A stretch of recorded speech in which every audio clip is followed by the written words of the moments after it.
Hola, ¿qué tal? Buenos días.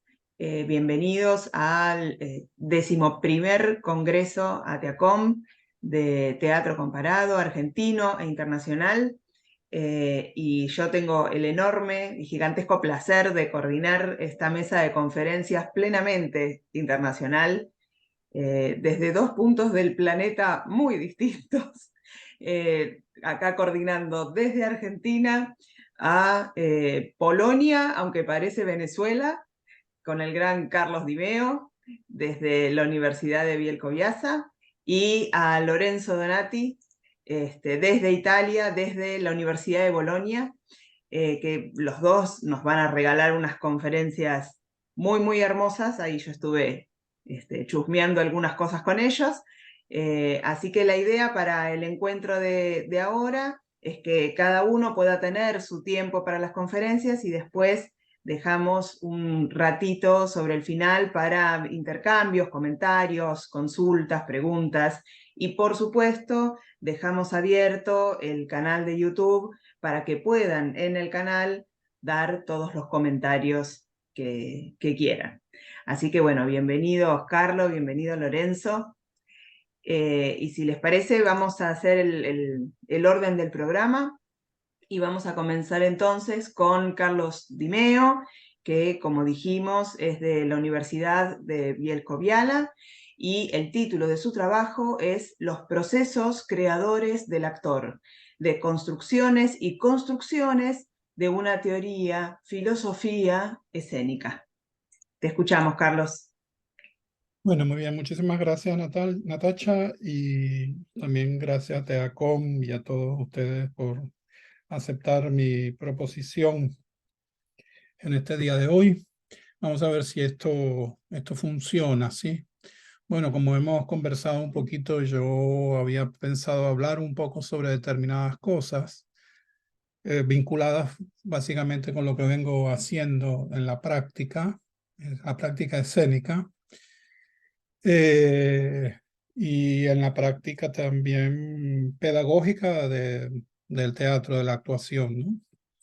Eh, pero bueno, al final me decidí por escribir un poco esto, así que voy a leer como más bien, y en algún momento comentaré para que no se haga tan duro.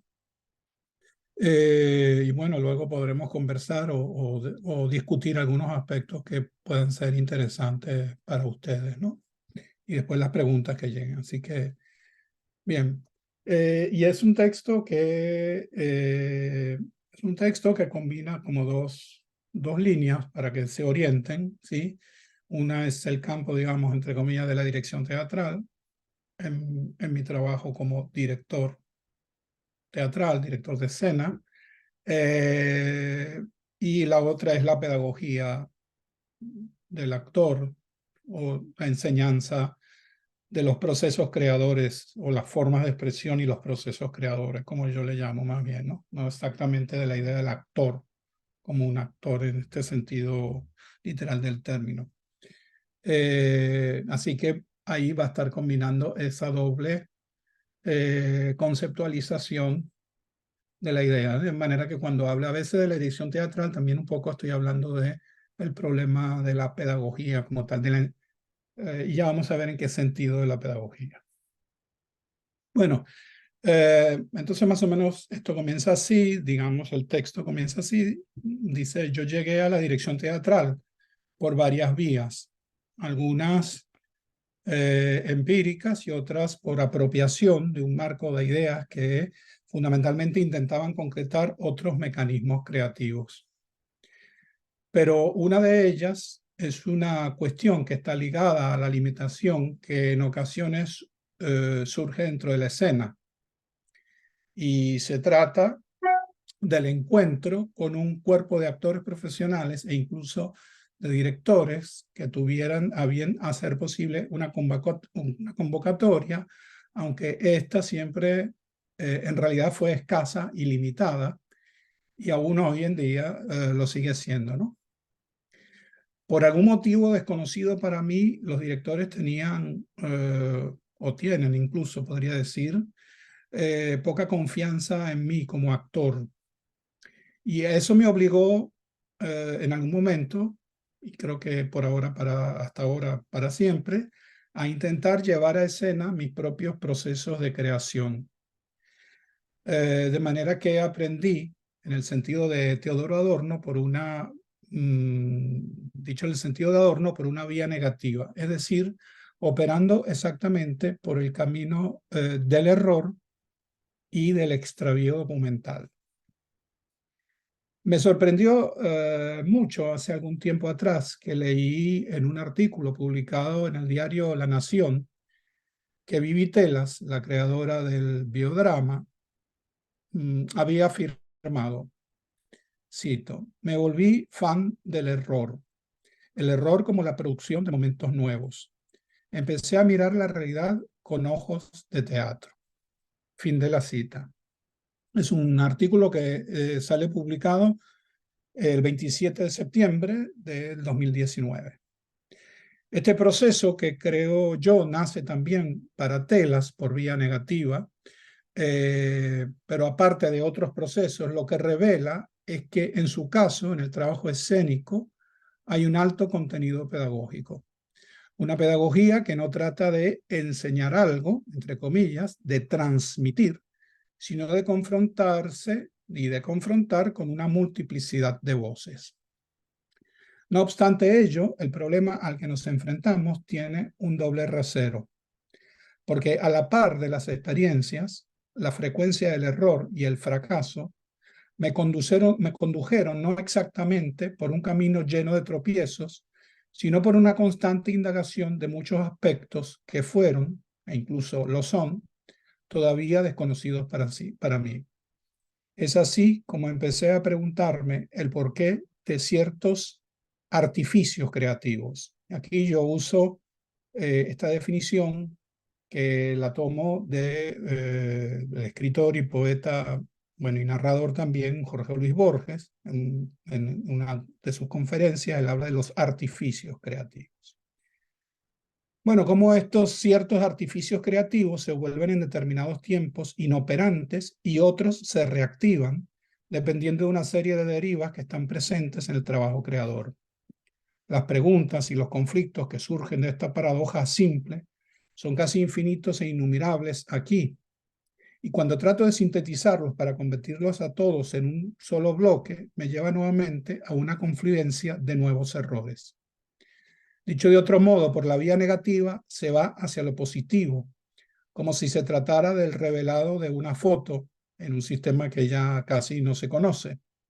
El teatro es para mí un marco de recomposiciones de los contenidos, es decir, semiósferas culturales, de acuerdo con la idea de Yuri Lotman. Y la docencia teatral, claro, también lo es. En la tradición occidental se sigue, querámoslo o no, estemos de acuerdo o no, en el campo de que la enseñanza sucede por la vía de la voz y el lenguaje, hecho que implica el problema de la transmisión. Incluso si agregamos a ello la categoría y concepto que nos aplica Jorge Dubati de tecnovivialidad, aún hoy en día en que docencia y dirección teatral empiezan a mediarse y a pasar por el filtro de la transmisión tecnológica, estamos en presencia de un abultado número de conexiones intra y a la vez extra significaciones. El problema de la transmisión tiene que ver no solamente con una cierta oralidad, sino también con una verticalidad en términos de las relaciones sociales planteadas hoy en día por la mediación tecnológica, donde se desvían las formas de construcción de figuras de poder y se delegan en otros mensajes. Eso está religado a la explicación de McLuhan, ya ampliamente conocida, en la que asegura que el medio es el mensaje. En las tradiciones más clásicas de enseñanza, la voz del pedagogo nos debe impulsar a la obtención de una arete, es decir, consumarnos en el virtuosismo de campo en el que nos estamos desenvolviendo y en medio de esa virtud reconocernos a nosotros mismos. Si seguimos este principio, el arte del director, la dirección teatral, exige la construcción de un modelo superior. Una pedagogía del actor exigiría a su vez al pedagogo, entre comillas, en el sentido más profundo del término, yo me resisto, evidentemente, a hablar de categorías como facilitador o a utilizar esta definición de coach que ahora parece que está muy de moda, ¿verdad? Más bien sigo hablando de la idea del pedagogo de teatro, un pedagogo del actor, si es posible llamar así. En el caso del anglicismo, el anglicismo para mí decanta una especie de aburrimiento, entre comillas, de los procesos, una depreciación del proceso creador real, porque lo pone en una esfera de la práctica meramente física o física mecánica, solamente mecánica. Entonces el pedagogo del actor, este pedagogo del actor, este pedagogo del teatro tendría que construir, y a su vez director también, tendría que construir una cierta arete, es decir, desarrollar una vía, un puente de comunicación en la cual él pueda abrir mecanismos, espacios en los procesos de creación y que esos mecanismos, esos espacios sean evidentemente reconocidos. Crear en el sentido griego y no en el sentido cristiano del término.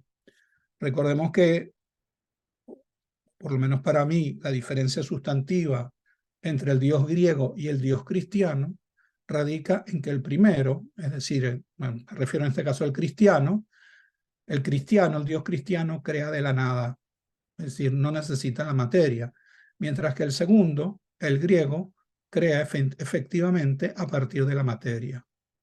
El Dios griego se funda en la materia, parte de ella, y a partir de ella es que puede elaborar un nuevo proceso, una nueva construcción, incluso una nueva materialidad creadora, ¿no? En este caso, en esta definición, la idea mía es que, entre comillas, el director y el actor, ¿sí? Y el pedagogo y el que trabaja junto con el pedagogo son como Dios y materia, de manera bilateral, es decir, por las dos vías, ¿no?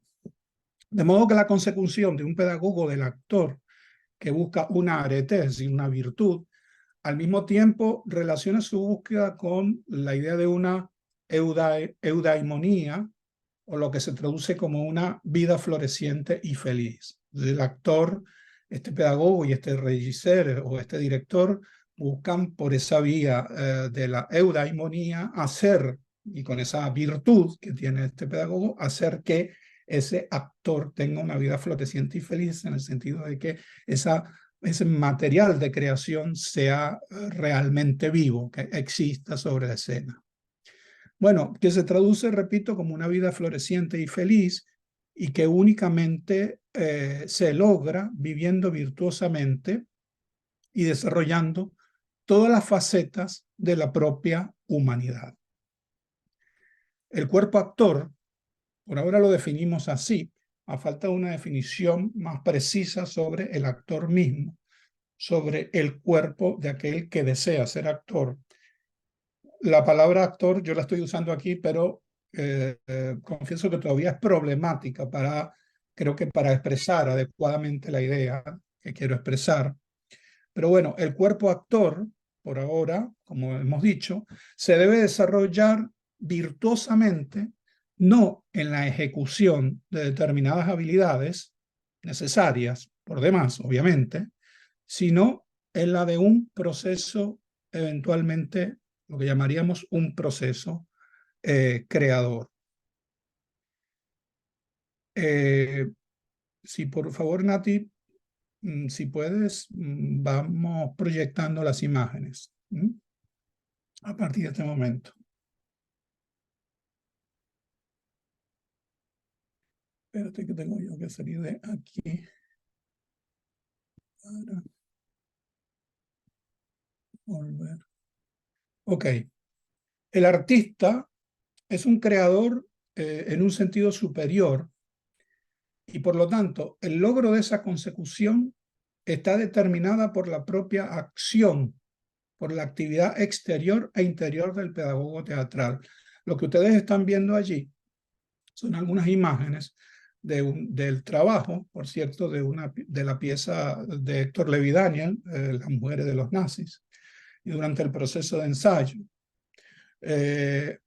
Y fundamentalmente, bueno, voy a continuar la lectura y después puedo explicar un poquito, pero fundamentalmente, digamos, vamos a intentar conectar estas ideas que yo estoy expresando aquí con esas imágenes que ustedes están viendo allí. Bueno, decía que, digamos que el artista es un creador en un sentido superior, que lo es en tanto el logro de esa consecución que está determinada por la propia acción, actividad exterior e interior del pedagogo teatral. Se trata de aquel que sepa construir, moldear la materia del trabajo del actor. Este pedagogo practica, es decir, actúa, acciona, activa, tiene que accionar, activar la actividad exterior-interior, valga la cacofonía, como si fuera un tercer ojo, en el sentido en el que Zygmunt Molik, aquel famoso actor que trabajó con Grotowski, lo ha definido, ¿no? Recordemos que Molik, junto con Grotowski, plantean esta noción de el tercer ojo, que tal como ya sabemos todos, se refiere a la idea de que los actores deben desarrollar una conciencia aguda y una percepción profunda de sí mismos y de su entorno escénico.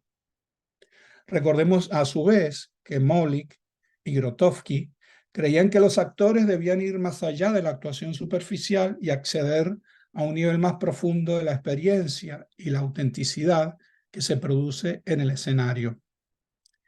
Y aquí radica, de acuerdo con nuestro trabajo, la esencia fundamental del pedagogo teatral: autenticar la creación en el sentido de que ésta se transforme en una experiencia relativamente, entre comillas, trascendental, es decir, que esa trascendentalidad es virtuosa en tanto contiene una arete, en tanto tiene esa posibilidad de malearse, de cambiarse, de transformarse, por eso relativamente trascendental, ya que todo acto y o actividad sobre la escena implica transitoriedad, trascendencia.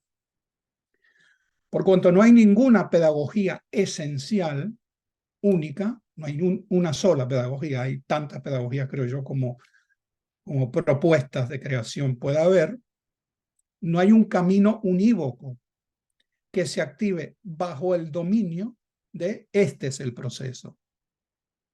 Incluso para un mismo director, cuando aborda o el trabajo con el actor específico de formación o el trabajo de creación de un proceso teatral. O sea, para mí cada obra es un proceso nuevo con el actor, es un encuentro nuevo con nuevas ideas sobre los procesos de creación. Por lo tanto, esos procesos de creación no son procesos unívocos, es decir, no se establecen y se quedan fijos en el tiempo y en el espacio, sino que son dinámicos, se transforman dinámicamente en tiempo y espacio tantas veces como eso pueda ocurrir. El proceso mismo, entre comillas, en realidad siempre es con el otro, con su tercer ojo, y finalmente se comunica con un proceso de complejidades neuronales. Nuestro tercer ojo está con nosotros, es decir, la autoconciencia, que surge de la autopercepción que tenemos sobre el mundo. El actor deberá ser un creador potencial, no desde el lugar de la representación de los estereotipos, es decir, la construcción de estos personajes estereotipos, sino desde la acción propia sobre la escena. Tampoco representándose a sí mismo, puesto que esto sería una tautología, una especie de narcisismo del yo con el yo, sino en un entramado dialógico, donde hay una multiplicidad de elementos.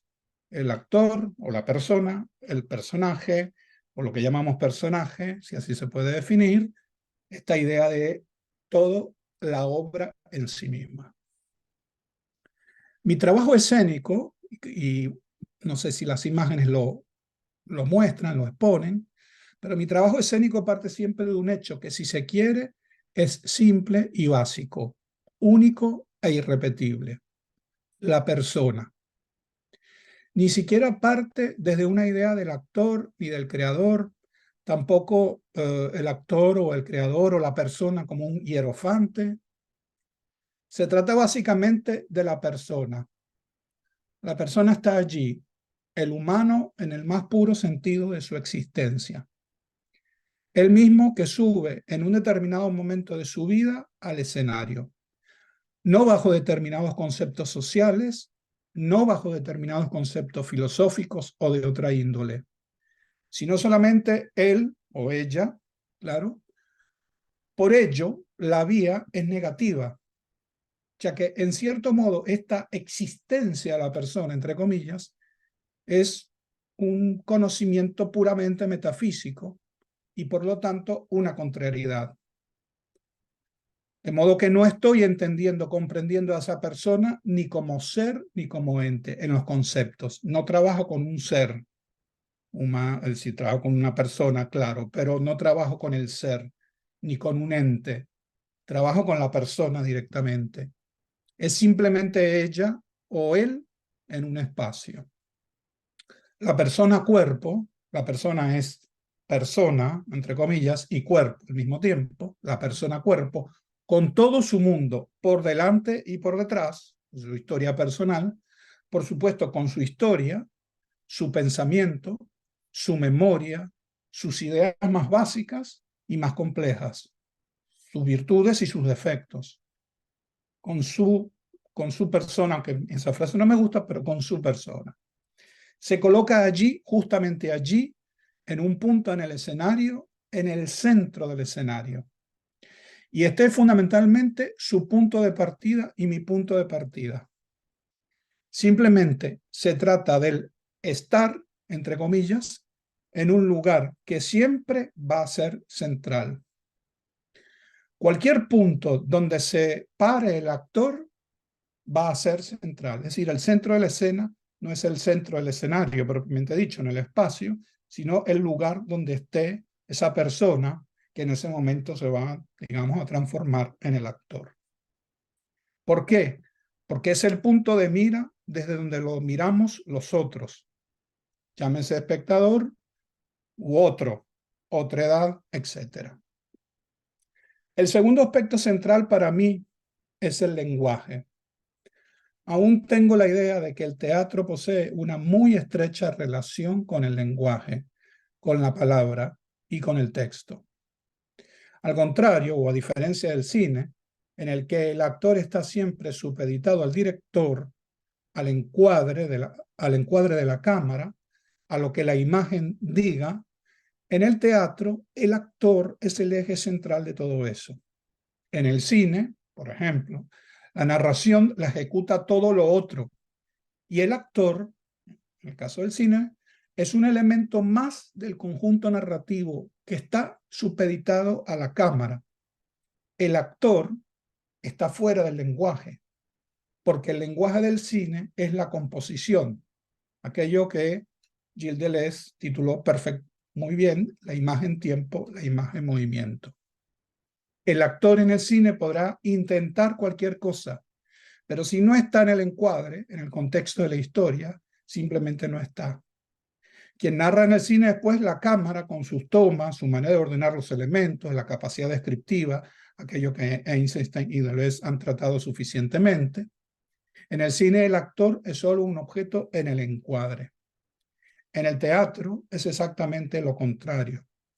El actor está abocado a una entronización y a una centralidad nunca antes vista. El director de actores es, pues, una figura central para conducir a la persona. Cuando el director trabaja como pedagogo conductor, que debe causar una combustión para un cuerpo que debe dejarse a sí mismo y supeditarse a un director, no entendiendo la figura del director como la del dictador, la del que manda, sino como correligionario del tercer ojo, ya mencionado, ese director pedagogo, y entiéndase no en el sentido inverso, es decir, pedagogo-director, es un director que tiene que ser pedagogo, pero no un pedagogo director, es pues un sostenedor del creador. Todo proceso de creación debe estar controlado. El tercer ojo después, en este contexto, se refiere a esa especie de ojo interior, a esa conciencia interna que los actores deben cultivar para conectarse profundamente con sus personajes, con las emociones, no con sus emociones, y en el sentido último, con un público que los mira. Esto implica una atención intensiva a la respiración, al movimiento, la energía y la presencia del actor cuando está sobre la escena. El pedagogo, y ahora definámoslo correctamente, pedagogo del actor, no pedagogo teatral, que en definitiva se convierte en una especie de demiurgo, o alguien que debe estar dotado de valores superiores y por encima de toda la sociedad, tiene que estar atento y presto para ingresar al proceso y conducirlo, para detectar cuando el trabajo mismo nos conduce por una vía auténtica de creación. Aun cuando no haya, al fin y al cabo, una vía auténtica, el problema no está en el objetivo, ni en el fin, en el logro, sino en el durante, en el mientras, en el entre, y al contrario de una búsqueda de lo fundamental, yo busco a partir del quiebre, trato de descubrir cuál es la zona a través de la cual la persona actuante se expresa como lo hace, qué es lo que potencialmente se produce en ese lugar, cuál es el mecanismo que tenemos para llevar a la creación. Muy bien. Creo que ya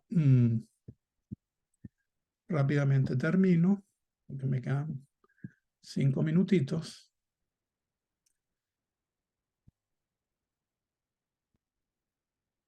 A la creación. La actitud de la pedagogía teatral deviene así en una actitud demiúrgica, porque incluso esta debe operar siempre en un campo de contrapuestos que se sustentan en la construcción del error. Entonces, lo que nos afirmaba Vivitelas. Pero que se disipan, cuando la vía negativa nos lleva a un descubrimiento y se puede comprender la esencia a partir de la cual un trabajo en escena sea más vivo, exprese más. Recordemos primeramente que el ensayo, me refiero al ensayo de teatro, es una actividad y parte de un proceso inicial del esquema creador. Pero también hay un ensayo para todo o casi todo. Antes de volver al tema del ensayo, quisiera traer 2 puntos de partida que en el proceso del trabajo con el actor o con el discente, también yo a veces lo llamo al actor el discente, es decir, la persona que no tiene un lenguaje todavía, pero que lo va a construir, están conectados y que algunas prácticas escénicas, básicamente en Europa, todavía siguen sistemáticamente. La primera de ellas es un texto de la pedagogía o la idea pedagógica de Kant, desde aquel libro, que no es un libro que él escribió realmente, sino que uno de sus discípulos compiló en algunos textos sobre precisamente el tema de la pedagogía que tenía Kant. La pedagogía, sus ideas de la pedagogía. La segunda es otra que pudiéramos pensar se coloca en el punto exactamente contrario a Kant, o al menos fuera de su sistema, pero que en realidad no es así, y es la de Nietzsche, en un libro que tiene Nietzsche que se llama Schopenhauer como educador. Tanto Kant como Nietzsche avanzan en la idea de que un proceso de enseñanza debe, cuando menos, aunque esto suene un poco duro, ser feroz. Pero ¿de qué se trata cuando ambos filósofos hablan de ser feroz? Ser feroz en cuanto a qué. Ambos refieren 2 puntos centrales en cuanto a la disciplina y a la rigurosidad. La conexión la establecemos a partir de que el que se considera un regisseur, un director, está entonces vinculado directamente a su voz. Es el que disciplina esa voz, una voz que al regisseur le exige opere desde una cierta inclemencia, una voluntad de superposición frente a los demás. Será este quien tenga la última palabra, pero es cierto que es una voz superior en este sentido del que hablábamos antes del arete, que no presume de adecuación, al contrario, es el actor discípulo quien debe, entre comillas también, aprender cómo tomar, recibir, y que el rigor exige métodos a veces castigadores. Dicho de un modo más pedestre y más duro también, la letra con sangre entra. Y con este párrafo voy a cerrar. De manera que en ambas figuras, aunque va a quedar un poco abierto, porque hay más contenido, pero voy a cerrar para no tomar demasiado tiempo. De manera que en ambas figuras, que aparentemente se alejan una de la otra y que lo hacen profundamente, existe una fuerte confluencia de signos y significaciones que nos permiten esclarecer la fuente de su trabajo. Las de Nietzsche son huellas indelebles que rápidamente exponen abiertamente las filiaciones entre proceso creador y educación-formación. Claro que ni Nietzsche y tampoco de ninguna manera Kant se refieren directamente al director teatral. En el caso de Nietzsche estamos tomando también el texto de La muerte de la tragedia, perdón, en El nacimiento de la tragedia, la muerte de tragedia de Steiner. Nietzsche habla de Goethe y lo lleva a cabo a partir de lo cual podríamos trazar un paralelismo sustantivo de ambas figuras. Porque Goethe construye en su Fausto una ópera coral que nos pone al frente del poder creador de un dios demiurgo y de un regisseur educador, pero Nietzsche lo critica, es un director creador blando, blandengue, digamos, ¿no?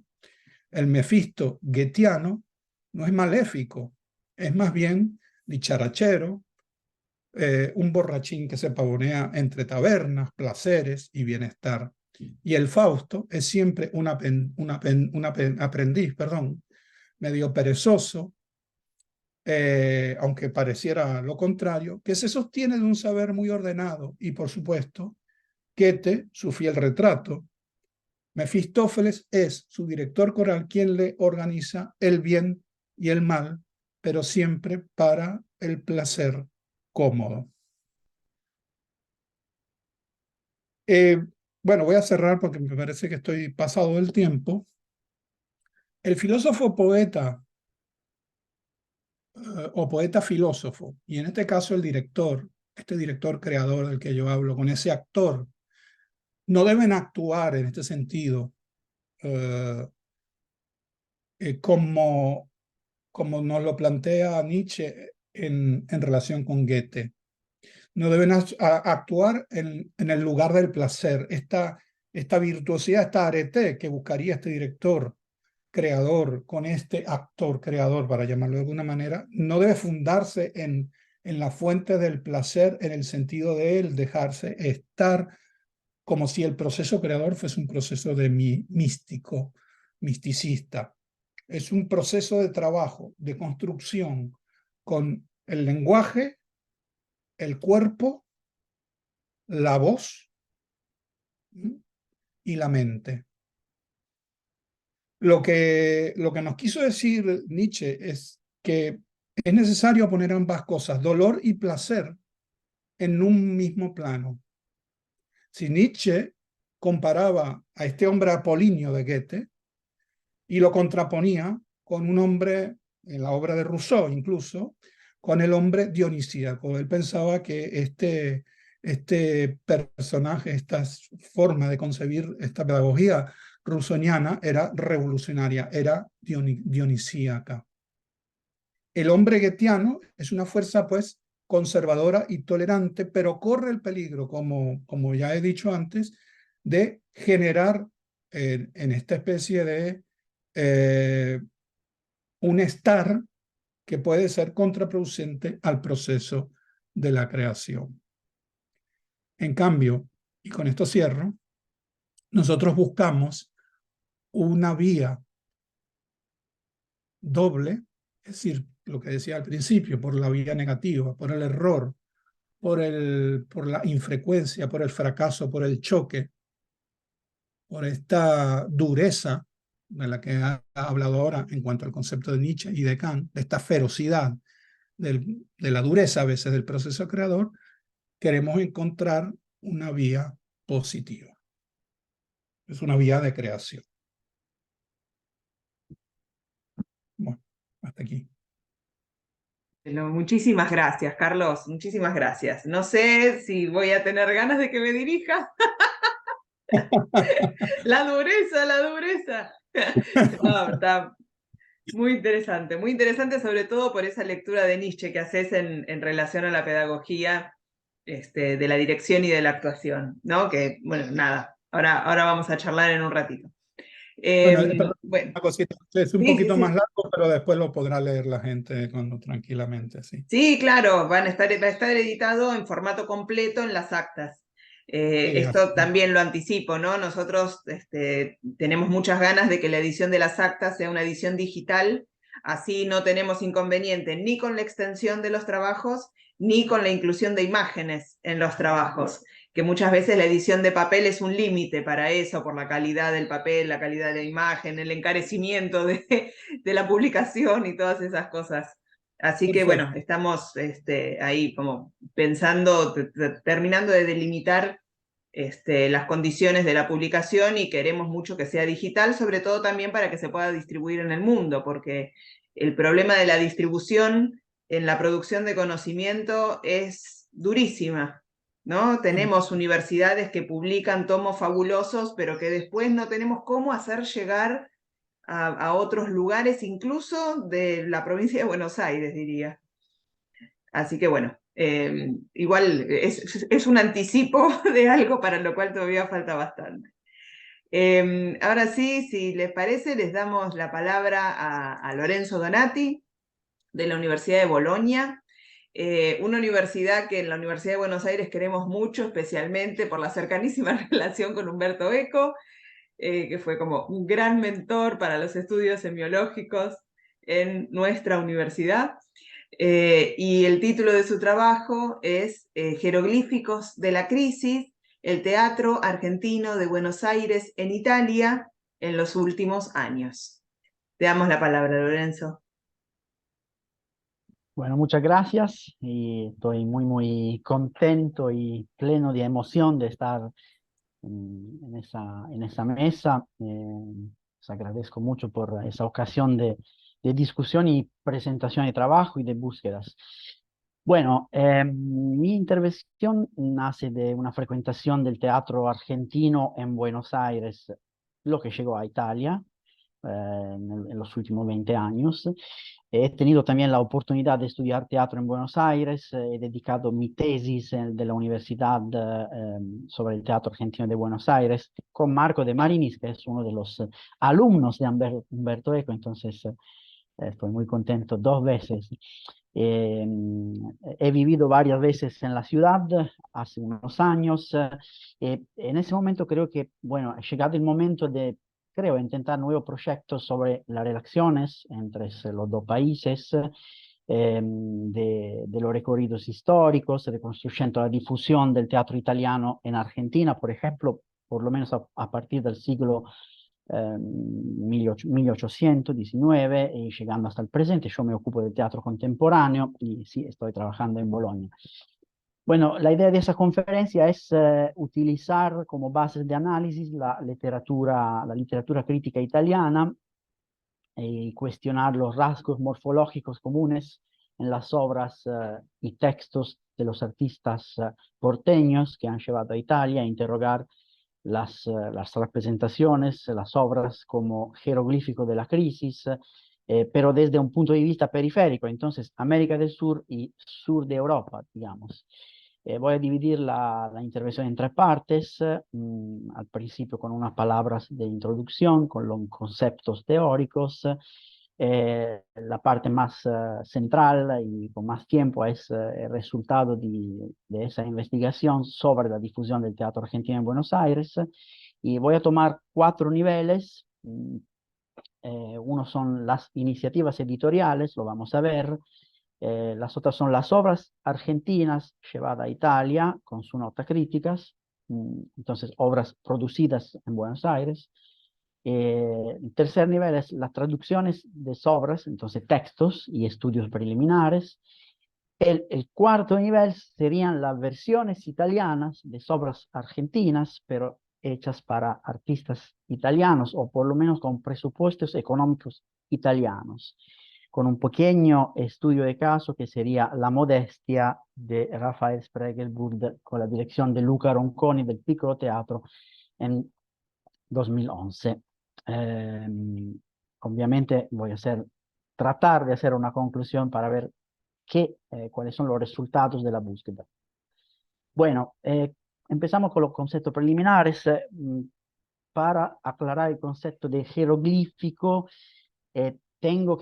propongo que volver a los estudios semióticos, decía de Marinis en 1982, no existe el espectáculo, existe solamente la relación teatral.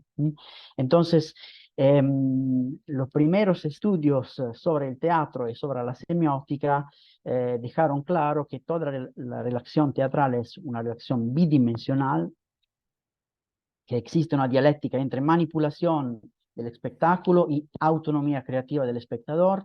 El concepto de espectador modelo, no tenemos tiempo para profundizarlo, pero bueno, el concepto de lector implícito, con el concepto de nivel extratextual de receptor real. Entonces, las estrategias de lectura activadas por el espectador. Entonces, a las orígenes de los estudios teatrales, ya existe una invitación a considerar el espectáculo como un objeto de interpretar. Hay que interpretar el espectáculo, no se puede simplemente leerlo. Bueno, Semiótica del teatro es 1982, después comprender el teatro de Marinis del 99. Uno de los otros pilares por ese concepto de jeroglífico puede ser el teatro postdramático de Hans Lehmann del 1999. Unas de las señales postdramáticas por Lehmann serían imágenes oníricas, entonces mensajes construidos de forma no jerárquica que funcionan ensamblando fragmentos, generando texturas y también sinestesia. El espectador tiene que ir en busca de pistas, correspondencia, tiene que poner en práctica una concentración perceptiva en los elementos propuestos. Si se sustraen conexiones, es el espectador que se vuelve activo. Lehmann habla de imaginación salvaje. Y por finir, obviamente, Teatro Jeroglífico de Jorge Dubatti, 2002, tomando el teatro y su doble de Artaud. Vamos en busca de un teatro que nos devuelva al mágico, a la trascendencia, al absoluto. Escribe Dubatti, un teatro no tautológico, un teatro que no se limita a renunciar lo ya sabido. Bueno, esos conceptos vamos a tratar de aplicarlo en la investigación morfológica que proponemos sobre la difusión del teatro argentino en Buenos Aires en los últimos 20 años. ¿Por qué los últimos 20 años? Bueno, es mi trayectoria de búsqueda, obviamente, pero bueno, no parece que historiográficamente se puedan comparar esos dos periodos, los años desde el 2001, en nuestro caso 2003, hasta la actualidad. Son un periodo compacto, desde obviamente las Torres Gemelas, pero desde la crisis económica del 2001 en Argentina. Es como la constatación que se acabó una manera de pensarse dependiente internacionalmente. Y desde los acontecimientos de Génova en 2001 en Italia, entonces la muerte de Carlo Giuliani, asesinado por la policía, el movimiento No Global, y quizás el fracaso de una manera de entender los movimientos políticos y la política. Entonces, algo que quizás en la crisis se abre en Argentina y algo que se cierra en Italia. Se podría utilizar estos marcos con la periodización de Juan Villegas en su Historia Multicultural del Teatro. Entonces, aquella transformación de los discursos teatrales que se van a interrelacionar con los cambios en las producciones de los objetos culturales. Entonces, los puntos de referencia van a ser los acontecimientos históricos que han alterado los productores, los sectores de producciones y los imaginarios. Sí, la crisis económica argentina, desde la crisis económica argentina y desde los varios acontecimientos italianos de crisis, quizás pueden ser justos y correctos puntos de referencia. Bueno, y eso vamos, por lo tanto, a presentar unos resultados de nuestra investigación y de la búsqueda. Voy a a presentar unas slides y tablas que estuve armando en esas semanas. A ver si me sale, creo que sí. Bueno, esa es una tabla digamos, las relaciones y la difusión del teatro argentino en Buenos Aires con los niveles. Entonces, verde son las iniciativas editoriales, los espectáculos argentinos en rojo, las traducciones de textos teatrales en rosa, versión italiana de ópera teatrales argentinas en ese amarillo. Como pueden ver, es muy largo, se puede navegar con esos, digamos, con esas líneas de investigación y también, obviamente, por años. Lo que se nota, digamos, al principio es que si vamos a tomar las iniciativas editoriales y los espectáculos, se puede tratar de hacer una comparación saliendo desde los primeros años de los 2000. El periférico de objetos llegó a Italia en los 90. Hay muchas obras en el principio de los 2000, hay muchas iniciativas editoriales. Vamos a verlas todas juntas ahora, vamos a hablar de esa. Y si queremos navegar por años, lo que se va a notar es que hay una explosión, digamos, en los años que parten de los 2010 más o menos, con muchas iniciativas, sea editoriales, obras, traducciones, muchas cosas que van a pasar en esos años entre 2010 más o menos y 2015, 14 y 15. Bueno, el primer nivel serían esas iniciativas editoriales. Entonces, dossier, revistas críticas, volúmenes, revistas académicas.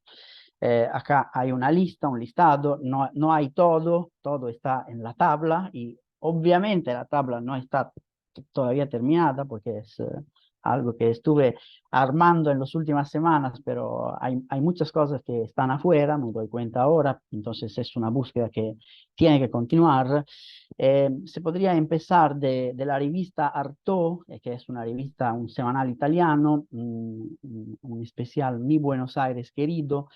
En 2003 hay una entrevista a Daniel Veronese, a Alejandro Tantanian, a Beatriz Catani, hay notas críticas desde Bruselas, donde estuvo una sesión del festival dedicada a Buenos Aires. Se habla del suicidio apócrifo 1 del periférico de objetos, se habla del suicidio como metáfora o síntoma, la vaca como símbolo de Argentina, como piedra angular de una economía una vez próspera. Hay una entrevista a Veronese. Veronese dice: el éxito en Europa te devuelve a Argentina por la puerta más grande. Me parece que eso pasó en ese 20 años. Veronese habla de una segunda lectura. La actualidad no puede dejar de entrar en la narración. No podíamos evitar que la realidad entrara en el espectáculo porque el tema es la vida. Esa era una cita. Otra cita: así que no hablo de la muerte solo como el final de la vida, sino también como el final de algo que prepara algo nuevo. Entonces hay esa doble lectura o segunda lectura. En el 2005, no, 15, ahí está un error en el slide. Teatro del Cono Sud por Editoria Espectáculo, con la edición al cuidado de Fernanda Crelia. Es un volumen colectivo sobre el teatro sudamericano, también con un pequeño espacio por Argentina, con texto de Pavlovsky, cartoon del periférico de objetos.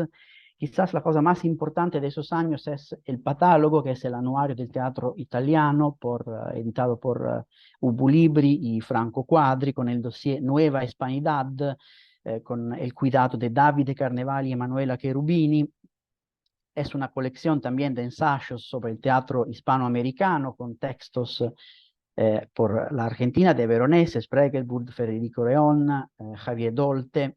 hay traducciones y escritos de poética y fragmentos de obras. Por ejemplo, es un fragmento de Registros de Federico León, donde la actuación por Federico León es, inicio de la cita, perderse, dejarse llevar y no pensar, y al mismo tiempo distanciamiento extremo, razonamiento de otro orden, pero razonamiento. En ese catálogo hay mucho espacio a Rafael Spregelburg. Sale de ahí la definición de Manuela Cherubini de Pinter tropical. Quizás es una definición un poco eurocéntrica, ¿no? Porque Argentina no es en los trópicos, ¿no? Y quizás Spregelburg y Pinter son cosas bastante... bueno, es un debate posible, digamos. Hay un texto de Spregelburg, Poder y Ficción, donde Spregelburg dice una forma muy curiosa de realismo los actores, que consiste no solo en actuar lo más cerca posible de la realidad, sino también en hacer cómplice al espectador de que se enfrenta a una actuación. Entonces, comienza a surgir de ahí una idea de duplicidad del teatro argentino en Buenos Aires que se vio en Italia, de que se habló en Italia, el teatro que habla de la actualidad, pero la transfigura, un teatro que representa, pero también desmonta la representación. Los actores que se identifican, pero también permanecen afuera de la imaginación. Los espectadores que caen en la ilusión, pero también saben de estar en un teatro. Volvemos a ese listado. Sale, por ejemplo, unos textos de Giada Russo sobre el teatro comunitario, donde se plantea la idea que el teatro comunitario es una acción de respuesta a procesos que quieren silenciar traumas históricos. Entonces, una mirada, creo, bastante correcta del teatro comunitario argentinos.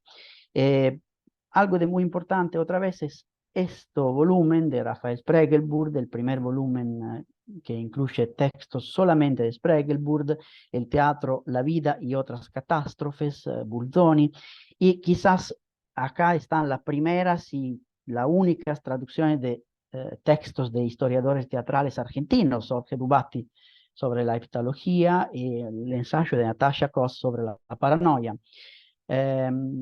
Acá Spregelburg propone en un texto que estuvo escrito por su presentación en Italia, entonces un texto, digamos, nacido por el exterior. Sigo sin saber si mi problema es la realidad, su representación o todo lo demás, es el título.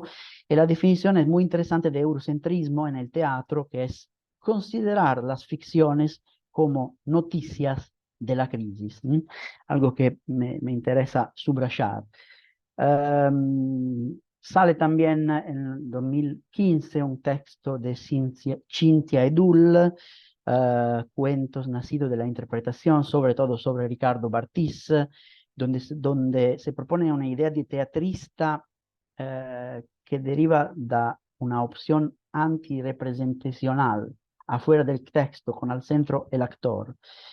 Y al final voy a anotar Mimma Gallina, La Scena di Buenos Aires, sobre la revista online a teatro, que habla de Tolcachir, de la familia, y dice que uno de los temas que recurren en el teatro de Buenos Aires, que se vio en Italia, es la familia, pero una familia improbable, donde se juegan papeles inciertos, donde las identidades son confusas. Bueno, vamos al 2, las obras argentinas que se vieron en Italia con las notas críticas. Esto es el listado, muy pequeño porque son muchas las obras, es difícil que entren en una slide. El adolescente de Federico León en 2003 en Módena, por ejemplo.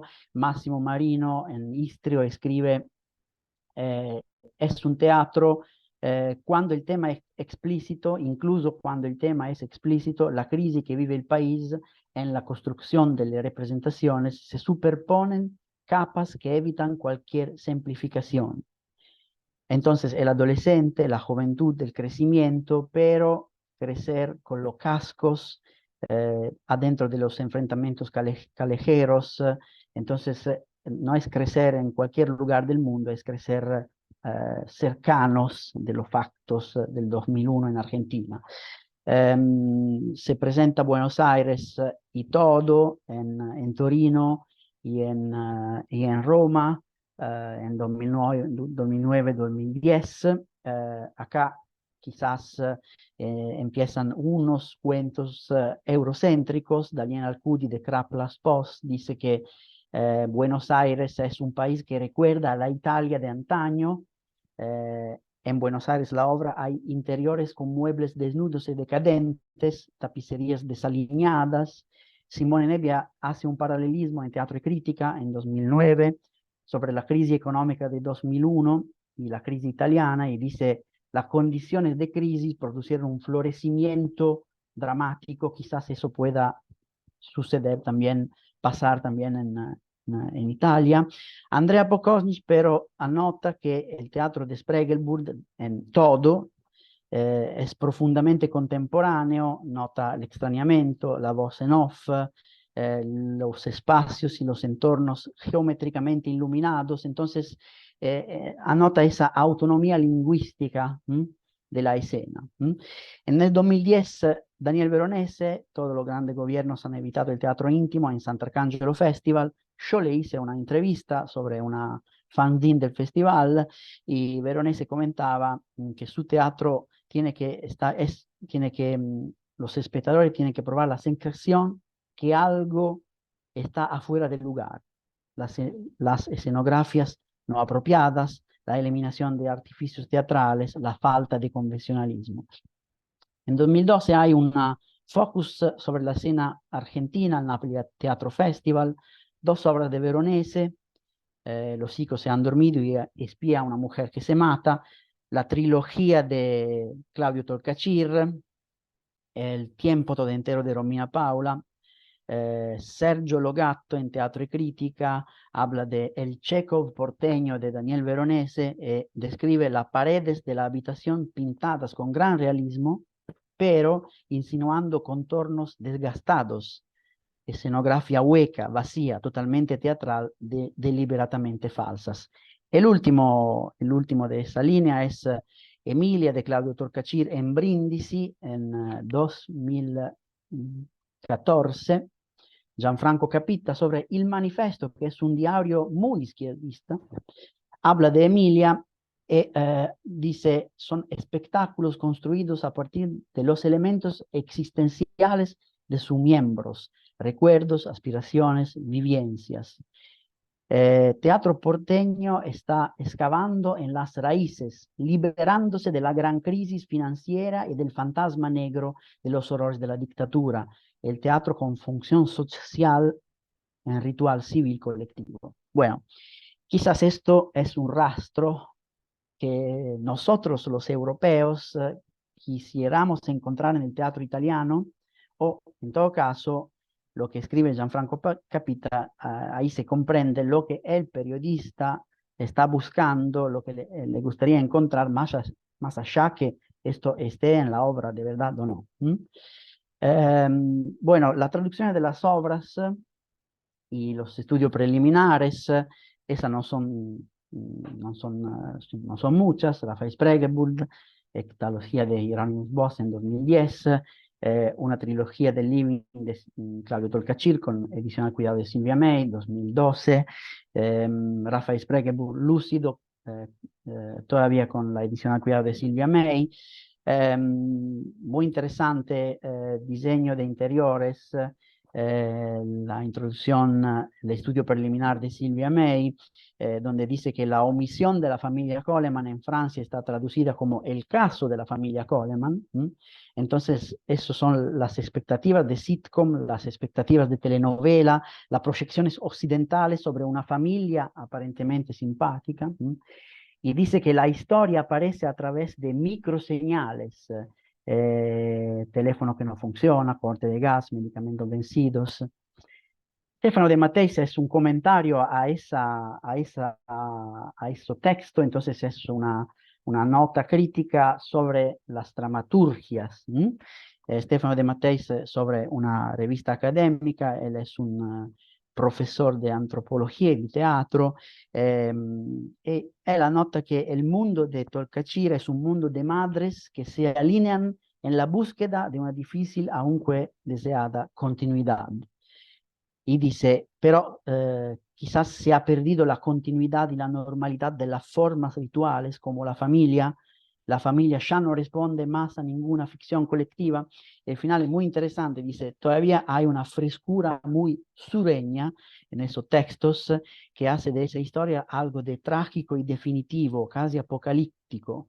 Humor noir, uno no puede contener la sonrisa aunque luego se dé cuenta que nos estamos riendo de nosotros mismos. Rafael Spregelburg, lúcido, acá está en el estudio preliminar quizás el primer estudio científico sobre Spregelburg en Italia, entonces es muy importante. Esos son los tres textos. Lo de izquierda es Ubu Libri, pero Inaudi, porque se reeditó en los últimos años. Entonces, ese texto del 2010 ahora está en una de las más grandes ediciones italianas de teatro, de Inaudi. La versión italiana es de obras argentinas, con estudio de caso La Modestia. Voy casi terminando.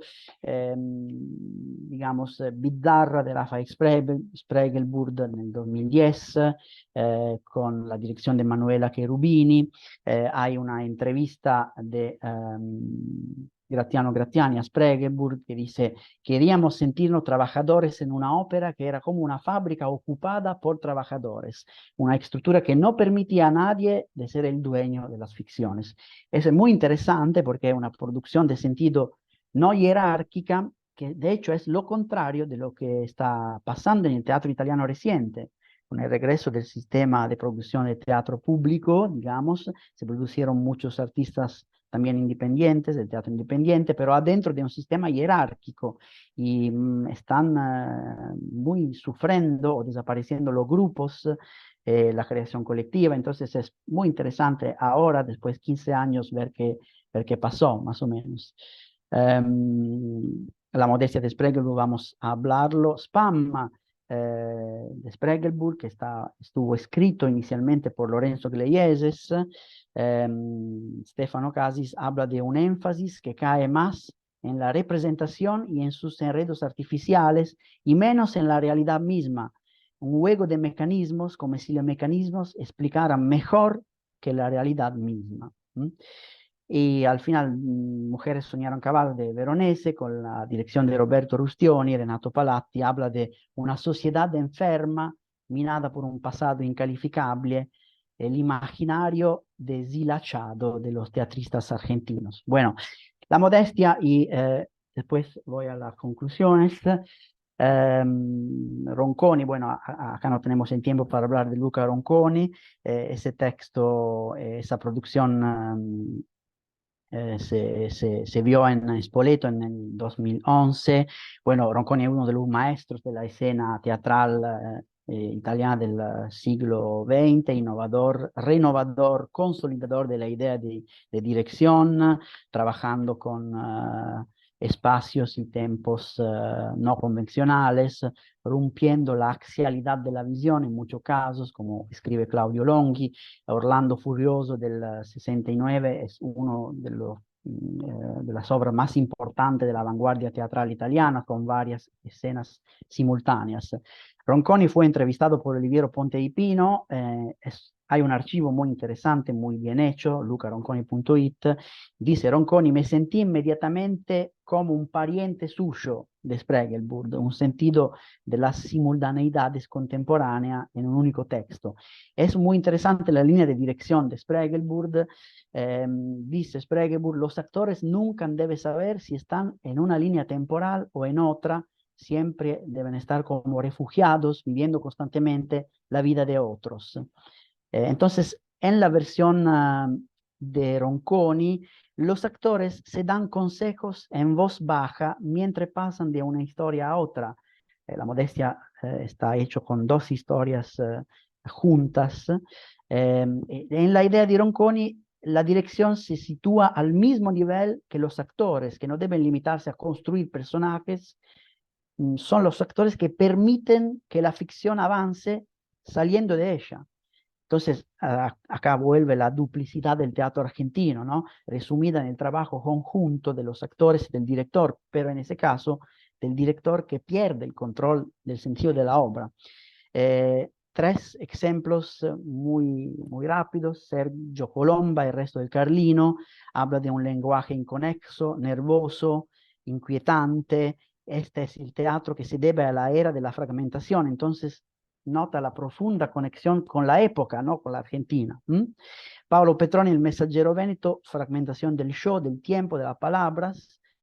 Rodolfo Di Gianmarco, La República, esos son notas críticas del 2011, del junio 2011, dice cómo hacer zapping entre dos obras sin perderse nada, dramaturgia de fragmentos en la deriva como nuestra existencia. Bueno, voy a la conclusión en los últimos 3 minutos y interrumpimos esto.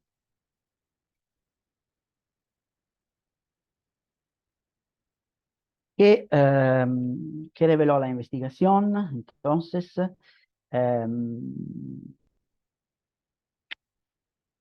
empezamos anotando, bueno, las iniciativas editoriales en esa tabla, como han visto, tienen una autonomía propia. Bueno, nosotros, los historiadores, lo sabemos, que hacer teatros, escribir de teatros es una de las maneras de hacer teatro, pero en ese caso, las iniciativas editoriales han acompañado la presentación de obras, a veces procediendo solas, a veces anticipándola, ¿no? En Italia hubo una fase veronese, hubo una fase Spiegelburg, todavía en acto, está una fase Tolcachir, hubo presentaciones de otras obras sin haber muchas, digamos, fortunas, como Nelson Valente, como Ricardo Bartís también. Bueno, la primera revelación de esa investigación es que la idea que el teatro argentino en Buenos Aires tiene que hablar de la crisis, ¿no? La idea romántica de que los teatristas hacen trabajo de oficina de día y de noche hacen teatro. Entonces, la idea que todo tiene que hablar de crisis. Eso, pero claramente es algo de eurocéntricos. Quizás esto es lo que nos gustaría encontrar y que no encontramos más en el teatro europeo. Frieda Eisen, que era la directora del Festival, Kunstenfestival de Bruselas, anotaba cuál es el residuo de colonialismo, del eurocentrismo. Juan Villegas habla de orientalismo europeo, folclorización como reducir la identidad a la versión del discurso oficial de cada país. Entonces, en nuestro caso, la folclorización es reducir todo al discurso más sencillo por nuestra mirada europea. Pero es verdad que muchos escritos críticos, sin embargo, señalan una característica recurrente del teatro argentino en Buenos Aires, que es la búsqueda de una segunda lectura, la huida de la inmediatez del sentido, el gran espacio concedido a la visión de la escena, a los ritmos, la dirección, la complejidad del trabajo de los actores que logran un efecto de naturalidad construyendo un artificio escénico que se parece mucho a la realidad cotidiana, pero no lo es una realidad teatral, ¿no? Tercero, un tema recurrente, la familia como tema en cuestión, pero más precisamente el fracaso de la familia, por lo menos tradicional, como institución y ritual. Eso es lo que notaron esos escritos. Y una característica morfológica casi siempre presente, la risa, el humor. De Matteis hablaba de frescura sureña, humor negro, humor verso nosotros. Jorge Dubati, en 100 años de teatro argentino, dice que la risa es una herramienta de disolución de los discursos de las autoridades, cuestionamiento de la verdad hegemónica, verdad micropolítica. La última nota la voy a tomar de Gerardo Guccini, que es un historiador teatral italiano que ha trabajado mucho la relación entre teatro y realidad. Guccini habla de un teatro de imitación, de mímesis, y un teatro de sinédoque, que sería el teatro reciente, por ejemplo, el teatro de Rimini Protocol, que sube a la escena a los no profesionales, a los ciudadanos. Me parece que el Teatro Argentino de Buenos Aires en Italia, en los últimos 20 años, me parece un teatro en la mitad entre imitación y sinécdoque. En el reality trend internacional, este que llamamos jeroglífico de la crisis está en un punto intermedio entre la imitación representativa, el personaje, y el principio de presentación performativa, la sinécdoque, el testigo real, la presencia que no actúa. Los personajes en el Teatro de Buenos Aires son jeroglíficos de la crisis, una cita de Guccini, como transposición del actor persona a las coordenadas vitales de la experiencia teatral. Los actores son ellos mismos, pero también están alejados de ellos mismos. Yo creo que esté acá ese jeroglífico entre actor y personaje, entre presencia y representación. Y bueno, eso más o menos se termina esa investigación inicial. Es un fragmento de trabajo que podría ser el inicio de un campo largo de trabajo, se podría realizarlo también con equipos internacionales, ítalo-argentinas.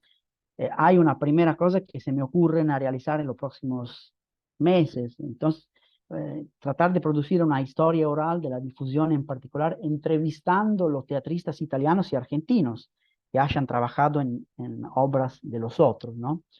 En Italia falta completamente la literatura científica teatral argentina, hay que traducirla. Falta preguntarse por qué han llegado solamente unos artistas de Buenos Aires en Italia, ¿no? Esos tres. Y trabajar también comparando lo que llegó a Europa y no llegó a Italia. Por ejemplo, uno, Mariano Pensotle. Bueno, gracias.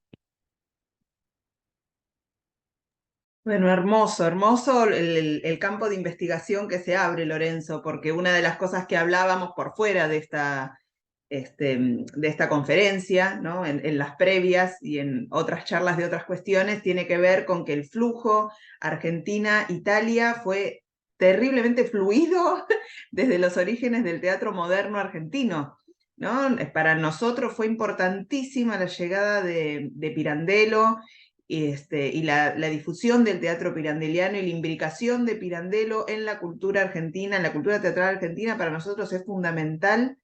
Porque el grotesco criollo es una de las poéticas más importantes que tiene la Argentina en diálogo con Pirandello, ¿no? Con el grotesco pirandeliano.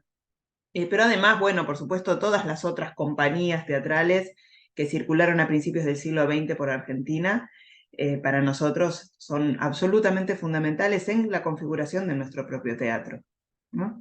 Así que la puerta que abre tu investigación es fabulosa, la verdad, una enorme riqueza. Y bueno, siendo la mujer de la mesa, tengo que decir, faltan las chicas en ese trayecto, las producciones de mujeres. Es muy interesante pensar por qué no llegan, porque de hecho hay una obra que apareció y que no la mencionaste, pero aparecía editada, que era El tiempo todo entero de Romina Paula, que es una versión del Zoo de Cristal extraordinaria. No sé si vos tuviste oportunidad de verla acá en Argentina, Carlos, con Susana Pampín, Pilar Gamboa, la verdad que una gloria, que se hizo en el Teatro Callejón, y que falta, o sea, está la edición en Italia y falta la puesta, ¿no? Es muy interesante ese trayecto, pensarlo también. Así que bueno, les agradezco muchísimo en principio a los dos. Me parece que está buenísimo el aporte que ustedes hacen a la construcción de una cartografía de teatro argentino, ¿no? No solo por los casos más explícitos, Sprechel, Burtacachí, Veronese, que hace Lorenzo, sino por Héctor Levi Daniel en puesta en escena en Polonia. Me parece que eso es una mirada muy interesante sobre el trayecto del teatro argentino también. Entonces, en principio, a mí me gustaría, así como, no sé si quieren comentar algo ustedes, pero yo tengo un montón de preguntas que me estuve acá anotando y que tienen que ver, en el caso de Carlos, con el trabajo como artista investigador, ¿no? Que me parece que atraviesa la totalidad de tu producción, de la producción de la conferencia que acabas de dar, no solo por tu propio trabajo. Creo que vos una de las construcciones más fuertes que tenés es este vínculo entre escena y pensamiento científico, pero que todas tus referencias también lo son, porque Héctor Levi Daniel es un gran artista investigador, grande, en serio, y tus otras referencias también, ¿no? Grotowski es un gran artista investigador también.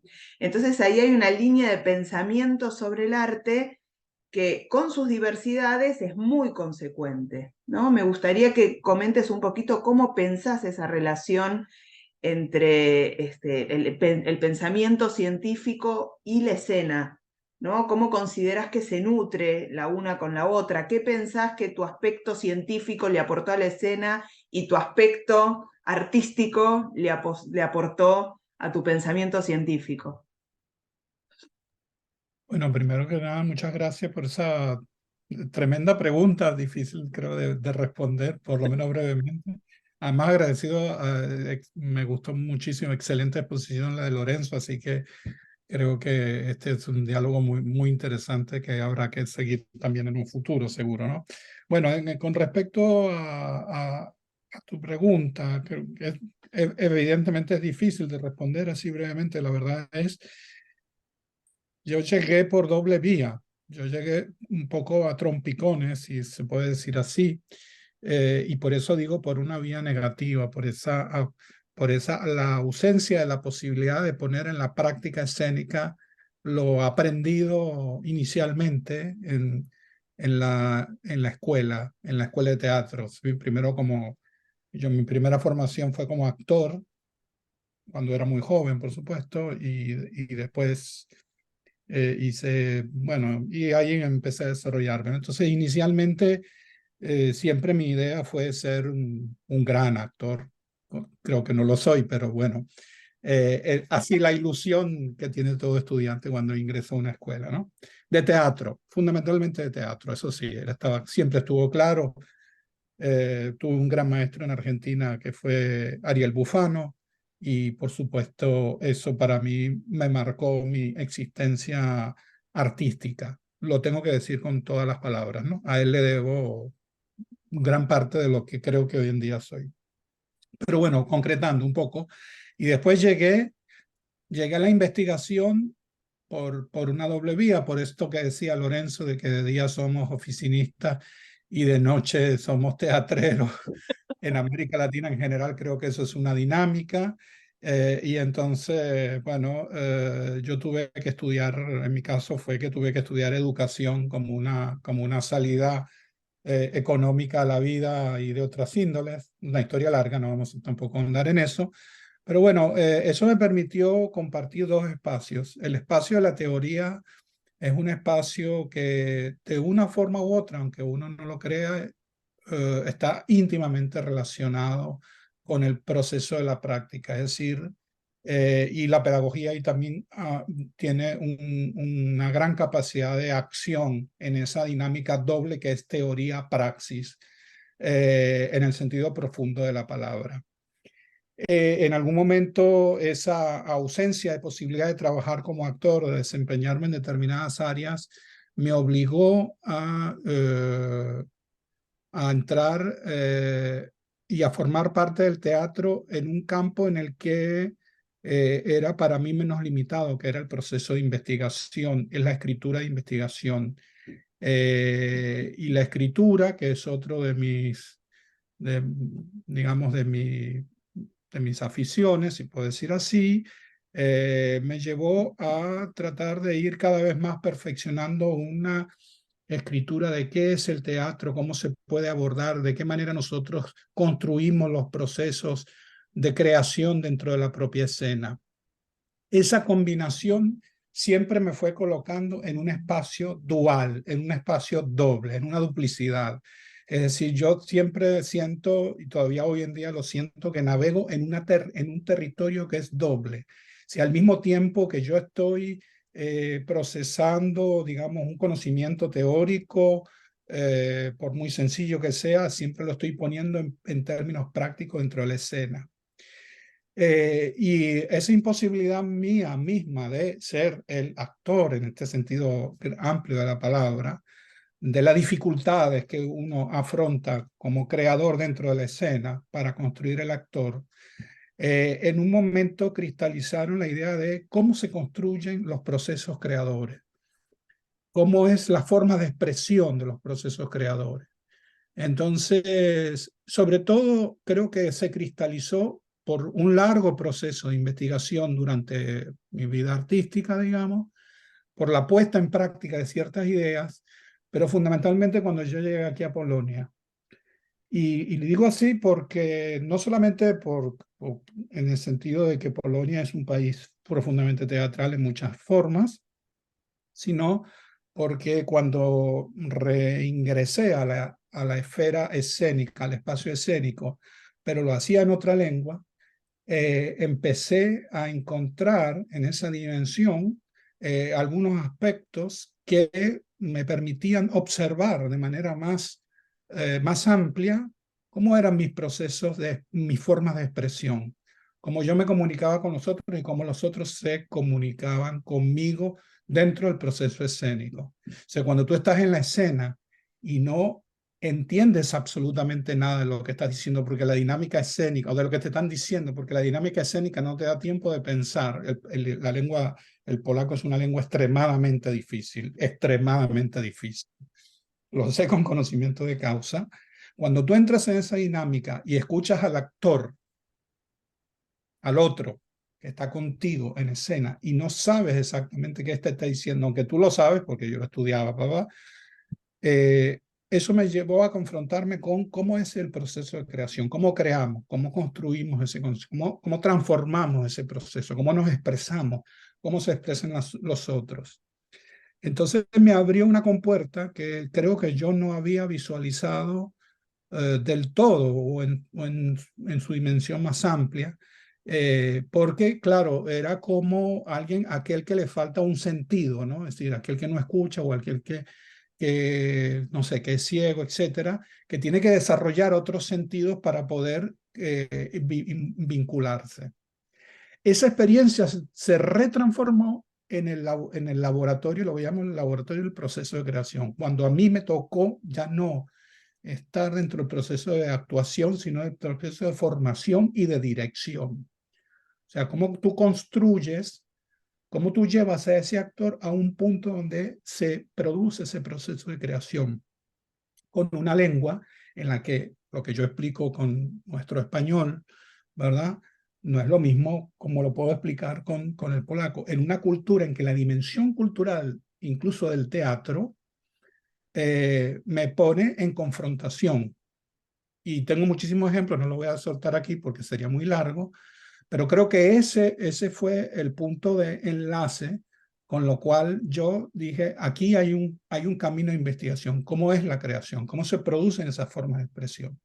Por eso mi idea inicial es que no hablo del actor como tal, para mí la persona, es decir, yo trabajo, aunque sean actores profesionales o actrices profesionales, a partir de la persona.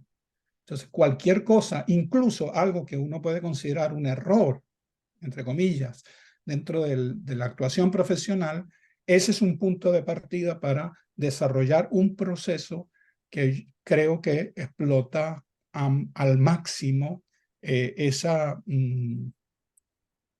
potencialidad que cada uno de nosotros tiene. Entonces, yo siendo un mal actor, ¿sí? Digo, tengo algunas capacidades expresivas que tengo que reconocer en mí, con ese tercer ojo de Sigmund Molich, ¿sí? Tener esa autoconciencia y a partir de eso procesar una nueva comunicación. Y todo eso se combina, porque el proceso teórico para mí también funciona, si no igual, de manera similar.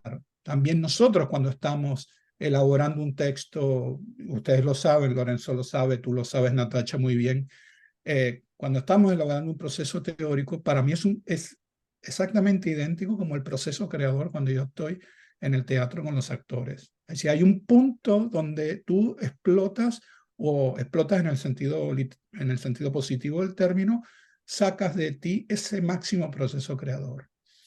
Esas formas de expresión que te permiten decir, digamos, con una determinada con una determinada arete eso que quieres decir. Entonces hay una doble función. Si es como tú estás, tú como creadora, digamos, como investigadora, eres una creadora o teórico o teórica, eres un investigador, es un creador y al mismo tiempo estás como el actor cuando estás frente al público, en esa dinámica, en esa construcción dinámica que es para mí envolvente, ¿no? Sí, y esto que mencionás, sabes que es el segundo punto que yo me había anotado, porque me parecía que, bueno, las dos conferencias aportan a esta construcción cartográfica del teatro argentino, ¿no? A partir de la poética del teatro comparado. Pero el otro gran punto, el otro gran vínculo es la reivindicación del error, ¿no? La reivindicación del fracaso como proceso creativo, como fondo y como forma. Porque si hay algo que une a estas dramaturgias a las cuales Lorenzo hizo referencia y que tuvieron evidentemente enorme pregnancia en el campo italiano, es que son dramaturgias ancladas en el fracaso de la familia, el fracaso de las relaciones, o sea, el fracaso de la actuación, incluso, ¿no? El fracaso de la ficción. Porque si hay algo que Spregelburg pone todo el tiempo arriba del escenario es el fracaso de la construcción ficcional, que se pone en evidencia a sí misma todo el tiempo, ¿no? O lo que hace Federico León. Y el fracaso de las relaciones, si pensamos más allá de las familiares, ¿no? Porque si bien la misión de la familia Coleman, que es la obra que nosotros incluimos en este congreso, y que es por lo que en realidad Claudio Torcachier salió al mundo, si bien trabaja el eje de la familia, la mitad transcurre en la casa, la otra mitad en la clínica. En Tercer Cuerpo es una historia en una oficina, o sea que se amplía muchísimo el mundo de la familia. La familia es un tema carísimo para el teatro argentino, ¿no? Desde Florencio Sánchez a esta parte, nos la pasamos pensando en la familia, pero la familia por fuera también de la familia, ¿no? Esas otras familias que se construyen. Y yo pensaba en ese eje, digo, si puedo pensar la enorme diferencia que hay entre las propuestas que Lorenzo mencionó de realización en Italia, es que la temática que las une es el fracaso. En todos los campos, ¿no? En las relaciones, en la familia, en la construcción social, en la actuación, en la poética, la puesta en escena del fracaso. No sé qué opinás, Lorenzo, respecto de esta unión en el error y de o del fracaso en el sentido más beckettiano, ¿no? Esto que le escuchamos a Lucas Margarit en su conferencia, gran especialista beckettiano en la Argentina. Beckett tuvo una enorme irradiación en la Argentina y me parece que hay algo de esa idea del fracaso de Beckett que atraviesa las obras. No sé qué pensás, Lorenzo, de eso. Sí, sí, es muy interesante. Te agradezco porque es una verdadera pista de trabajo, otra pista de trabajo que puede reunir esos discursos, ¿no? Entonces es muy interesante. Y yo creo también que esa idea del fracaso es algo de muy también ligado a lo que estaba presentando y estudiando Carlos Di Meo. Y también en esa idea, ¿no? de estudiar algo que está en los bordes de lo que llamamos representación, ¿no? En los cruces de la representación y de la vida, ¿no? Y ahí se puede ligar a esa idea también del fracaso, algo que puede pasar como no. ¿Mm? Y sí, me parece muy interesante. Y yo, bueno, estaba pensando que quizás no sé si es una diferencia, pero algo que, que podemos apuntar de la mirada europea, o por lo menos de la mirada burguesa, del sistema europeo de las artes, ¿m? El sistema internacional de las artes que elige obras argentinas o obras de Sudamérica, digamos, ¿no? En esa idea de noticias de la crisis que estaba diciendo Spregelburg.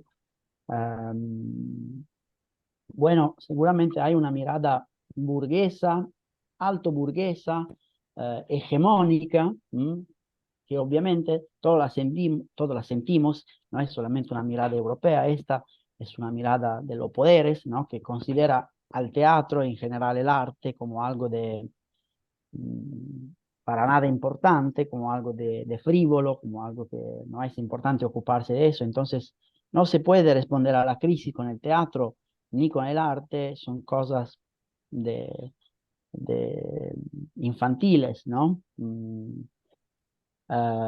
Bueno, esa mirada del poder está también en unos niveles de los discursos teatrales burgueses del sistema de las artes europeos, que miran a los discursos de la crisis, a esas ideas de las noticias de la crisis, como a decir, bueno, sí, esos son discursos, pero esos discursos de la crisis no son respuestas a la crisis.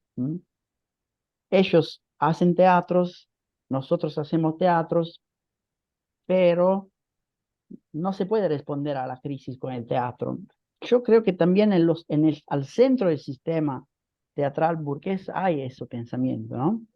Del teatro como, bueno, un relato sobre la crisis, un relato sobre la realidad, no simplemente un pedazo de realidad.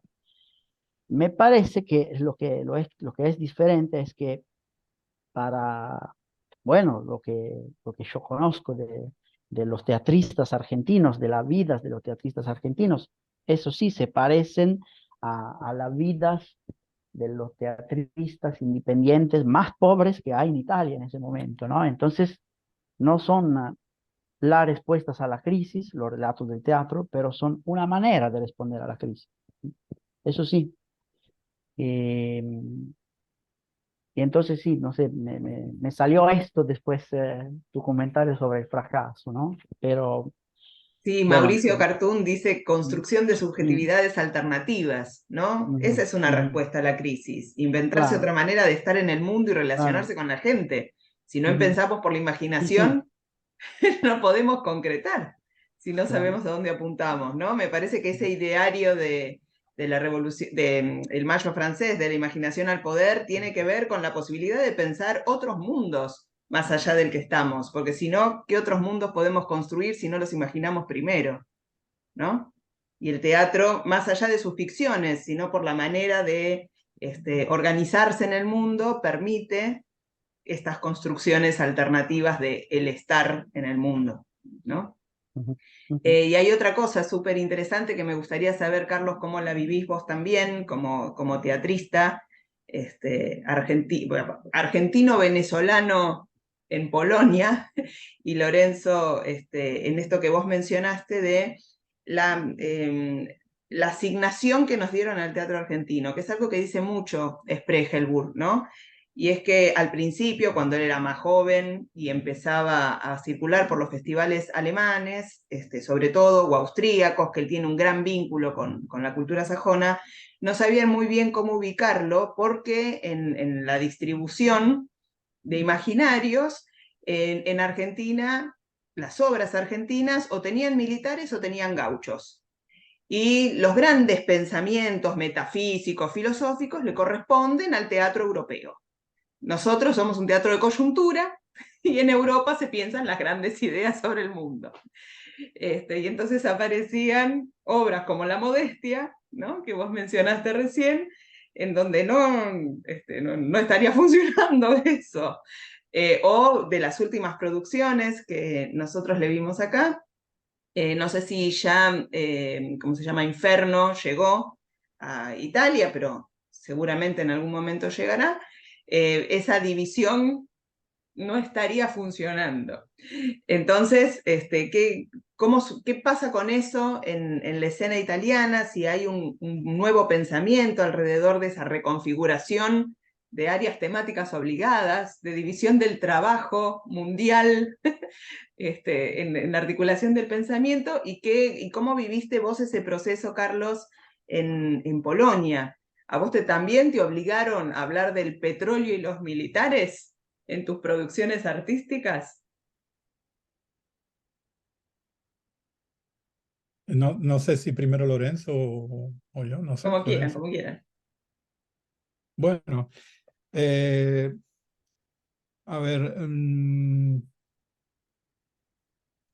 fíjate, yo voy a hablar desde un lugar, participé como actor precisamente en una producción de una muy conocida directora de teatro de acá polaca, que se llama Katarzyna Kalbat.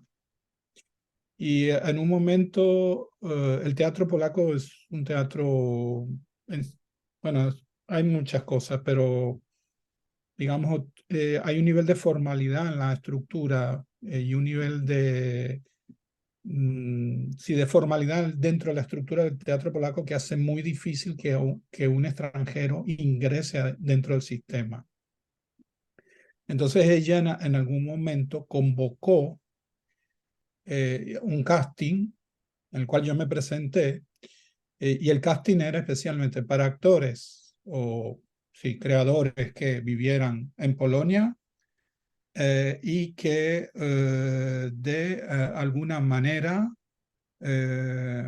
digamos, fueran excluidos como del sistema teatral formal polaco. O sea, ella quería construir una especie de espectáculo que elaborara una crítica, precisamente porque, bueno, la dicción, incluso para los mismos polacos, sí que tienen que manejar para trabajar en la escena las formas de exclusión de artistas. Es impresionante cómo las escuelas rechazan, por ejemplo, a grandes cantidades de estudiantes que quieren ingresar a las escuelas de teatro. Un limitante, por ejemplo, puede ser la edad.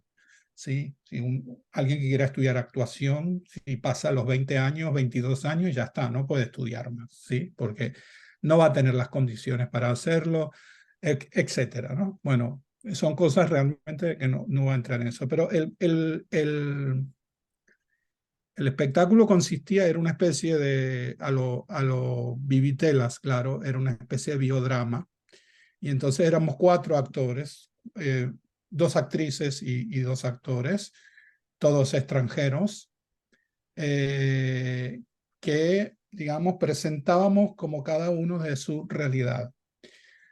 Para construir un poco la pregunta tuya, si me oriento adecuadamente, pues la referencia de que, digamos, los procesos de crisis o los procesos de construcción de fracaso de la cultura a veces se instalaban en América Latina. Yo hablaba incluso en una parte del espectáculo de la dictadura argentina, ¿sí? Y construía toda esa modelización. Y después lo folclórico, es decir, que era lo que más me identificaba, aunque ella hacía una crítica a ese discurso eurocéntrico de que en nuestro lugar está el teatro y en los otros lugares no. ¿Mm? Es decir, cómo el teatro en Polonia era el teatro y cómo el sistema realmente lo que hacía era como excluir a todo lo que estaba en la periferia, en el borde, todo lo que era en la periferia, lo que no estaba en la centralidad del teatro polaco, ¿sí? Y por otra parte, digamos, ¿qué era lo que te identificaba a ti? Entonces había 2 elementos característicos. Yo también sí, sé bailar folclore argentino, o sea, algunos pasos, sé zapateo argentino. Entonces había 2 cosas, digamos, que a mí me identificaban plenamente dentro del espectáculo. Uno era una narración que yo tenía, digamos, toda una escena que yo tenía con la dictadura, y el segundo momento al final, que era como, digamos, lo que ella llamaba el manifiesto, donde yo bailaba, digamos, hacía un malambo, ¿sí? Argentino. Entonces, esa característica para mí siempre era un poco problemática, digamos, porque la identificación estaba sostenida, voy a tratar de expresar lo que quiero decir, la identificación estaba sostenida sobre esos 2 puntos. Y después estaba todo lo que eso constituía, digamos, pero el referente para ella, para ellos, ella y ellos, era ese. Era ese, es decir, que no se deslocalizaba de otro lugar. Y me parece que ahí hay otros discursos Y me parece que un poco lo que decía Lorenzo antes de esos teatros burgueses, bueno, ella tiene una crítica a eso, no es que ella se instalaba desde esa discursividad, pero indirectamente se quedaba alojado en ese lugar. O sea, no operaba una crítica formal porque de todas maneras la institución teatro le imponía a ella le imponía indirectamente, no era que alguien le decía, le imponía directamente una proscripción de que el discurso central de la teatralidad, del actor, de la escena, del gran teatro, se aloja en esta europeización, eurocentrismo, y no en la periferia. Lo que está en el lugar de la periferia es o la crisis política, la dictadura, la corrupción. Hay una chica que era de África que hablaba también de la corrupción, de la crisis, etcétera, o lo folclórico, es decir, lo que es emblemáticamente folclórico y que se construye en ese lugar, pero que no está en la centralidad. Y cierro con una cosa muy simpática. Una vez, una oportunidad en la universidad para contactarlo con esas dos cosas. Había una profesora, lamentablemente fallecida, una excelente profesora, hace poco falleció, muy buena persona, y hacen un festival de teatro para jóvenes. Y entonces, bueno, yo soy miembro del jurado del festival, de la universidad. Y al final del jurado tenía que emitir digamos, como un veredicto. Y entonces ella me dice a mí, me dice, bueno, Carlos, tú hablas. Digo, pero no, ella se llamaba, me fue el nombre ahora. Bueno, y te digo, no, pero yo no como en polaco, tú hablas. Yo para polaco. Y bueno, yo subí y empecé a hablar, ¿no? En mi mal polaco, como digo yo. Entonces, claro, yo sentía que hablaba cosas que la gente, nadie me entendía nada de lo que yo decía. Y al final, cuando terminamos, yo bajo hasta esta profesora y le digo, mire, bueno, le pido disculpas, le digo, mire, yo intenté hacerlo lo mejor posible, pero perdóneme que yo cometí tantos errores y tal. Me dice, no, no, no, no, tú no te preocupes, tú eres nuestra pieza exótica dentro de la universidad. Entonces, a mí me dio mucha risa, digo, bueno, yo soy exótico, claro. Entonces, pero esta idea del exotismo, como de lo que está por fuera de esa centralidad, ya lo dijo con toda la mejor de las intenciones, por supuesto, pero digamos, esa idea del exotismo, ¿no? Entonces, lo que el espectáculo abordaba, una crítica desde el lugar de la periferia, pero en el fondo no entraba a discutir los problemas centrales de la periferia. O sea, en el fondo era como una representación, una reconstrucción de la centralidad. Y una visión alejada de esas crisis o de por qué esos modelos son así. No había una comprensión profunda. Yo creo que no llego al fondo de la pregunta, pero de pronto eso me parece que puede mostrar un poco cómo es mi experiencia desde acá, desde este lugar. Y después con esto cierro, para no hacerlo muy largo, en el propio trabajo con el actor. Entonces, cuando hemos empezado con el grupo, con la obra de Héctor, por ejemplo, yo estoy seguro, ahora cuando la estrenemos, la vamos a estrenar dentro de poco, que Héctor no va a reconocer su obra, porque los discursos que se plantean allí, bueno, gente, por ejemplo, como las mujeres de los nazis, yo vivo a 40 kilómetros de Auschwitz, ¿no? Y gente que tuvo familiares en Auschwitz. Entonces, la lectura es otra. Pero además la construcción de la lectura es totalmente otra. Pero cuando empezamos a elaborar ese diálogo, ¿qué refiere Héctor con los 30.000? Habla de los 30.000 en un momento dentro de la obra, ¿no? Que para ellos no tiene eco en su memoria histórica y que yo tengo que dialogar, es decir, tengo que discurrir con ellos un poco sobre esta idea. Pues eso cambia los puntos de referencia. Entonces, como hay una apertura hacia otros puntos de referencia. Creo que todavía, para bien y para mal, en cierto modo, el teatro europeo se sigue entronizando en sus propios conceptos y le cuesta abrirse a otros espacios, ¿no? A lo mejor en Italia es más cercano, con Argentina, por supuesto, por las cercanías históricas, pero en Polonia esto creo que todavía sigue estando un poco más alejado y se entroniza más en la figura de el gran teatro polaco, ¿no? Autores como Wyspiański, pero autores que están bordeando esa de hecho, incluso hay un espectáculo argentino hace algunos años aquí que ponían a un personaje, creo que era a Jesús desnudo. Bueno, el espectáculo lo prohibieron y al intendente de la ciudad lo destituyeron, si se puede decir así. Y es todo un debate sobre eso, ¿no? Es decir, creo que hay todavía una figura central allí de una, una concepción del teatro que sigue regulándose de manera endógena, es decir, desde adentro, pero que no permite explorar hacia afuera. Bueno, no sé si respondo tu pregunta, Sí, sí, sí, totalmente. pero bueno. ¿Lorenzo? Sí, es una pregunta muy interesante y difícil, pero bueno, estoy bastante de acuerdo con lo que dice Carlos sobre el teatro europeo y cómo sigue dentro a sus muros, digamos, ¿no? Y es una pregunta que sería muy interesante ponerla, quizás pueden hacerlo en, eh, en las conferencias, en el Congreso, a Claudio Tolcachir, porque él produjo Tercer Cuerpo, Edificio 3 en italiano, al Piccolo Teatro con su dirección en 2021. Estuvo, creo, unos meses también trabajando con actores italianos. Entonces, lo que están pidiendo a un teatrista de Buenos Aires que haga una versión italiana con su dirección de su texto, pero con actores italianos, con presupuestos económicos italianos. Entonces, eso es bastante interesante y cómo vivió esto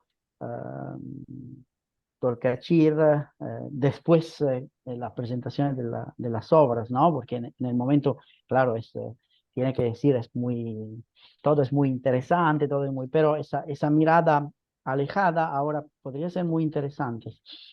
Bueno, yo pienso que por respecto a Italia, algo se estaba empezando, bueno, creo, a mover antes de la pandemia, por ejemplo, antes del COVID, con Claudio Longhi como nuevo director del Piccolo Teatro de Milán, y antes como director de Emilia Romagna Teatro en Bologna y en Módena. Antes el, pidió a Lola Arias, por ejemplo, que bueno, es todavía otro caso, ¿no? Es de una teatrista argentina, pero que vive en Europa, ¿no? De producir una obra italiana sobre la lengua, sobre los pasajes culturales de la lengua y sobre las madres, que se llamó Lengua Madre en 2021. Ella trabajó acá al final de la pandemia e hizo la obra en el 2021. También Claudio Longhi, otra vez en Emilia Romagna Teatro, trabajó con Alejandro Cantanian, con un texto que escribió por una obra, eh, el peso del mundo en las cosas, sobre cuentos de Alfred Doblin. Entonces, una idea de trabajar sul fantástico, sul thriller, quizás pensando también en una idea de realismo mágico, ¿no?